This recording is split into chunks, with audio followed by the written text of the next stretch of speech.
Assalamualaikum warahmatullahi wabarakatuh.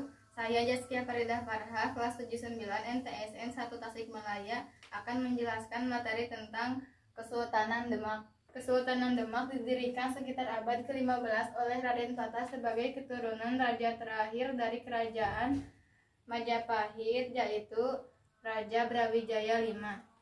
Adapun raja-raja yang berkuasa di Kesultanan Demak yaitu 1.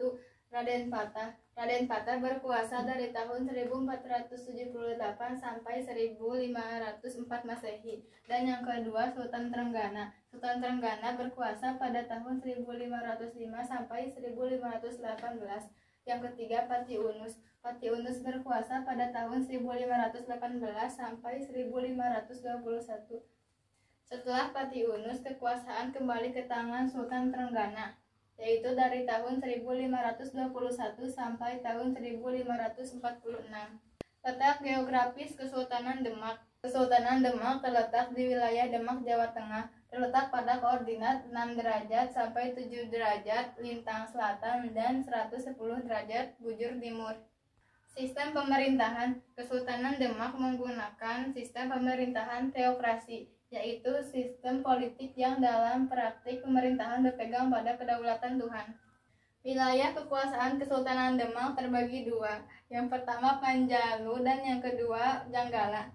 Berikut beberapa peninggalan Kesultanan Demak. Yang pertama Masjid Agung Demak, yang kedua Dampar Kencana, yang ketiga Makam Sunan Kalijaga, yang keempat Pintu Beledeg, yang kelima Situs Sekolah Mudu, dan yang keenam Saka Tatal. Kegiatan ekonomi. Kehidupan perekonomian Kesultanan Demak berkembang pada sektor perdagangan dan pertanian dengan lebih menitik beratkan pada sektor perdagangan karena letak Kesultanan Demak yang sangat strategis, yaitu berada pada jalur lalu lintas pelayaran dan perdagangan antara penghasil rempah-rempah di wilayah Indonesia bagian timur.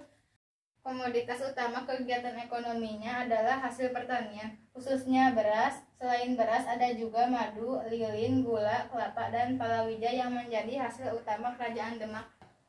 Sebagai penghasil rempah-rempah, hasil rempah-rempah utama Kesultanan Demak yaitu pala dan cengkeh.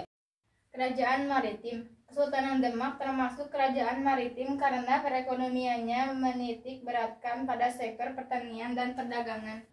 Bandar atau Pelabuhan Demak. Letak Kesultanan Demak sangat strategis, yaitu berada pada jalur lalu lintas pelayaran dan perdagangan.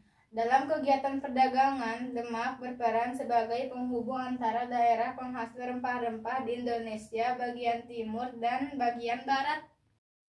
Demikian penjelasan dari saya. Mohon maaf bila ada kekurangan. Assalamualaikum warahmatullahi wabarakatuh.